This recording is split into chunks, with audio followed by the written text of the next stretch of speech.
se mirent à discuter avec Jésus et pour l'éprouver, ils lui demandèrent un signe venant du ciel. Jésus soupira profondément en son esprit, dit, « Pourquoi ces générations demandent-elles un signe?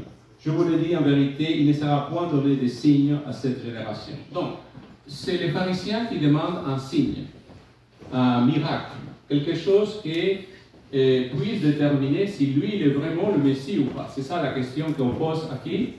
À Jésus. Mais je me dis qu'aujourd'hui, en tant qu'adventiste, on passe son temps à se dire, ah, ça c'est une preuve que... Une preuve que... Donc, dans l'autre église, il y a eu un autre problème. C'était dans le visuel. Ici, c'est le son. Donc, il y a le diable qui ne veut pas que je prêche cette affaire. Bon, d'accord. Donc,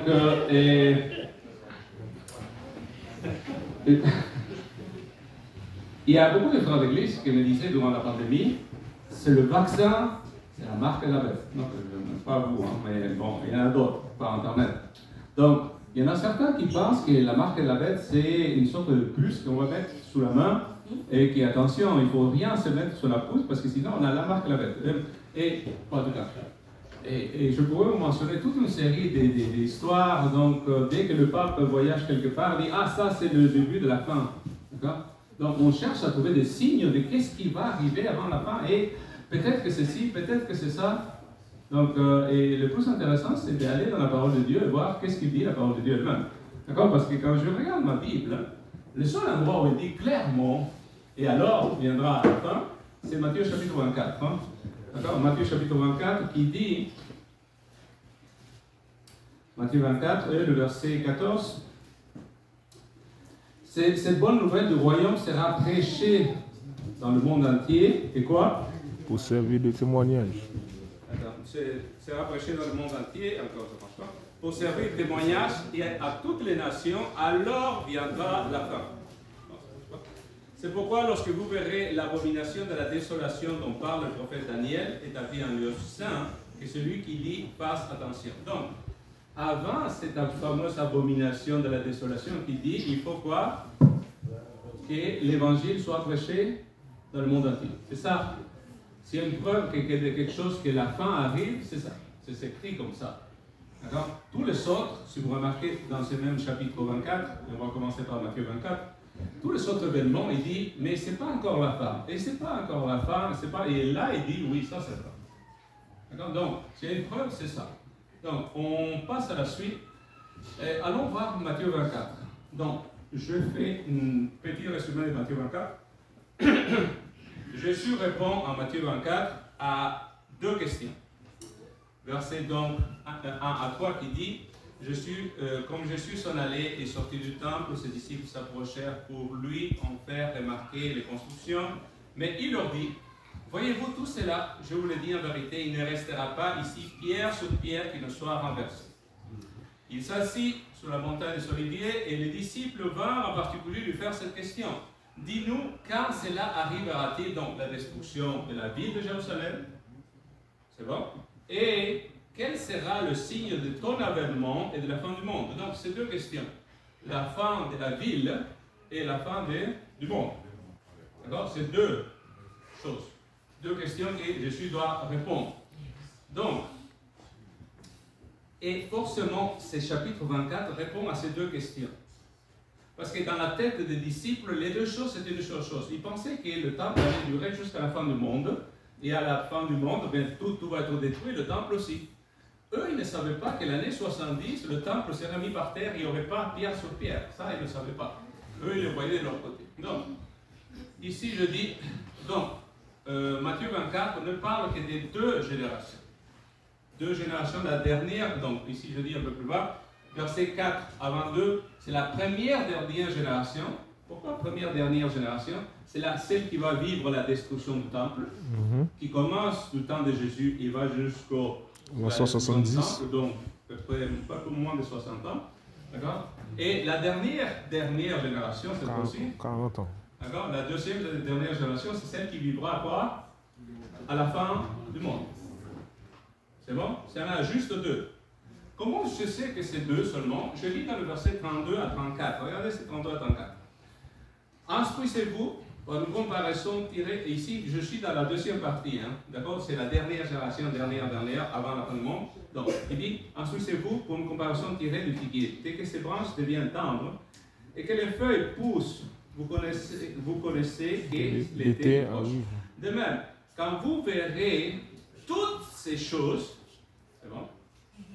Sachez que que le Fils de l'homme est proche à la porte. Je vous dis en vérité, cette génération, donc cette dernière, ne passera point que tout cela ne sera arrivé. Donc, est-ce que c'est nous ça?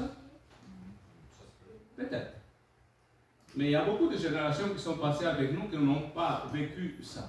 C'est-à-dire, toutes ces choses-là qui sont dans ce chapitre 24, il faut que ça s'accomplisse pour qu'on puisse dire, ah, nous sommes dans la dernière. C'est bon? C'est ça qu'il dit. Donc, ça veut dire, Matthieu 24 nous parle de cette dernière génération de Jérusalem et la dernière avant la fin du monde, et tous les autres, ça ne concerne pas Matthieu 24. C'est ça le problème. Des fois, on dit, ah, bah, il y a toujours des tremblements de terre, il y a toujours ceci, il y a toujours. Mais ça ne correspond pas à ce qu'il dit Matthieu 24. D'accord? C'est pas comme ça que c'est écrit. Donc, j'avance un petit peu. Quel a été le premier signe qui a annoncé la venue de la génération qui vécut avant la destruction de Jérusalem? Donc, selon Jésus, qu'est-ce que c'est le premier signe que lui il donne avant la destruction de la ville de Jérusalem? Commençons par. D'accord? Le texte le dit, Matthieu 24, verset 4 et 5.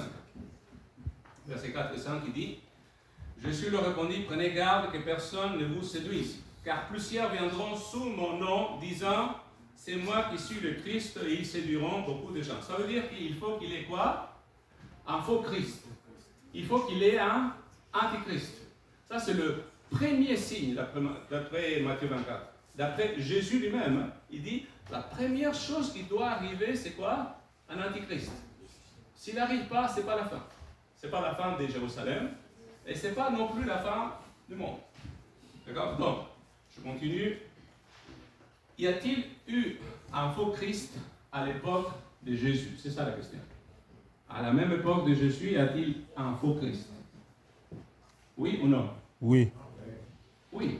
Oui. D'accord? Donc, on le lit en Matthieu 27, versets 16 à 17. Je le lis dans les versions plus récentes. Ce que je trouve incroyable, c'est qu'Ellen White avait vu ça parce qu'on l'a trouvé plus tard. Ce n'est pas du temps d'Ellen White, on n'avait pas vu ces détails. D'accord? Et le texte dit, je le lis dans la Parole de vie, la Bible expliquée, français courant, Nouvelle Bible seconde, toutes les nouvelles Bibles, ils lisent comme ça. Pas les anciennes. Lui second, actuel, le vieux 1960, il ne le lit pas comme ça. Donc, à ce moment-là, il y a un prisonnier célèbre. Il s'appelle quoi?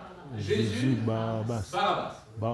Les gens se sont rassemblés et Pilate leur demande, je vais vous livrer un prisonnier. Qui voulez-vous? Jésus Barabbas ou Jésus qu'on appelle Messie? Il y a combien de Jésus là? Deux. Deux Jésus. Est-ce que vous savez qu'est-ce que veut dire le mot Barabbas? Très bien. Bar, c'est fils en araméen. Abbas, père. Le fils du Père. Le fils du Père, c'est-à-dire de Dieu, c'est ça son nom. Jésus, fils du Père, c'est d'ailleurs le nom de Jésus lui-même. Et Jésus le Messie. Il y a le Messie contre le fils de Dieu. Et c'est quand même pas mal proche. Et ce qui est intéressant, c'est que l'esprit prophétique, dont Ellen insiste là-dessus. C'était un antichrist.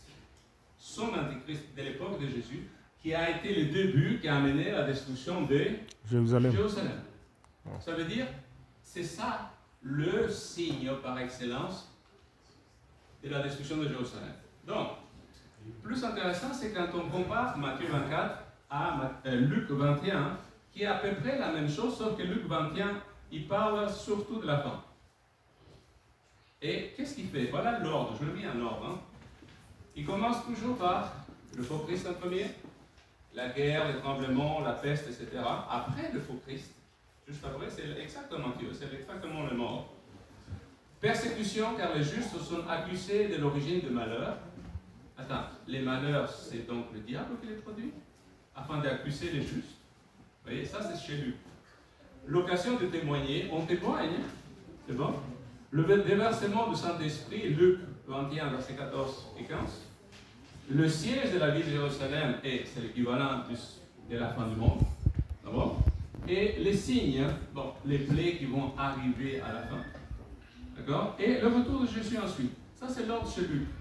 Ça ressemble beaucoup à Matthieu, mais le plus intéressant, ça ressemble à l'Apocalypse. Et là, on va aller voir Daniel cette fois-ci. Non. Quelques semaines après la manifestation de Barabbas, le Saint-Esprit était déversé sur les disciples, combien? 50 jours plus tard, Pentecôte. Et qu'est-ce qui se passe? Pour prêcher l'évangile avec puissance. Ainsi aussi, à la fin des temps, le Saint-Esprit sera déversé après l'apparition de l'Antichrist. Et c'est ça l'ordre dans lequel Matthieu et Luc se trouvent. Donc, l'Antichrist avant, le Saint-Esprit, le déversement du Saint-Esprit arrive après. C'est ça l'ordre. Donc, je vais un peu plus dans les graphiques. Ça, je prends cette fois-ci Matthieu 24, je le compare avec l'Apocalypse 14, que nous on connaît très bien, Apocalypse 14. D'accord? Premier ange, c'est quoi? L'annonce de l'évangile. C'est bon? Matthieu 24, c'est le verset 14. Ensuite, l'abomination de la désolation. Détail. Apocalypse 14, 8, nous parle de sortie de Babylone. D'accord? Et Babylone, c'est quoi? C'est la mère de toutes les abominations. C'est ça qu'il dit, Apocalypse chapitre 17, verset 4. Ça, c'est le message de qui? Deuxième ange. Premier ange, deuxième ange. Troisième ange, c'est quoi? C'est les tribulations qui apparaissent en Matthieu. Ici, nous sommes avec la marque de la bête et les tribulations à cause de la marque de la bête. Donc, encore en parallèle, le retour de Jésus d'un côté, le retour de Jésus de l'autre côté, les justes qui sont rassemblés par les saints, bon, c'est déjà la fin. Donc, c'est le même ordre. Donc, Matthieu 24, Apocalypse 14. Il y aura plus de graphiques. Donc, cette fois-ci, je vais à Daniel chapitre 11, versets 40 à 45. Il y a deux rois. On ne va pas parler de tout le début du chapitre, on va directement au verset 40 et 45, qui c'est le plus intéressant. Donc, le roi du Sud représente l'Égypte. Symbolise le pouvoir humain qui réunit Dieu et ne s'appuie que sur lui-même. Il rappelle le Pharaon dans son refus orgueilleux de Dieu. Il dit, qui est l'Éternel pour que je le serve et je lui obéisse? Je ne connais pas l'Éternel. D'accord? Qui parle comme ça? Ben, ce sont les athées, les communistes. Il y a beaucoup de monde comme ça. Hein, Dieu, pour eux, tu rigoles, ça ne sert à rien, cette affaire. D'accord? Et de l'autre côté, le roi du Nord, pardon, c'est la petite corne, représentée par Babylone. Babylone, dans l'Apocalypse, c'est une trinité. Hein. D'accord? C'est Babylone, ce n'est pas la papauté seulement. C'est le protestantisme apostate, c'est le diable lui-même. Hein. D'accord? Le dragon avec tout ça. Donc, la puissance religieuse qui prétend prendre la place de Dieu. C'est ça le roi du Nord. Donc, ils se battent. D'accord? Et donc, j'avance un petit peu. Là, donc, quand on compare Daniel 8 avec Daniel 11, avec ce morceau de Daniel 11, on voit la petite corne, qu'on connaît bien, d'accord, qui s'élève jusqu'à l'armée des cieux. Ici, c'est le roi du Nord qui s'élève et se glorifie au-dessus de tous les dieux. Donc, ça, c'est Daniel 11. La petite corne enlève le sacrifice perpétuel et renverse le lieu sanctuaire. La même chose qui est faite par le roi du Nord. La petite corne s'agrandit vers le plus beau des pays. Eh bien,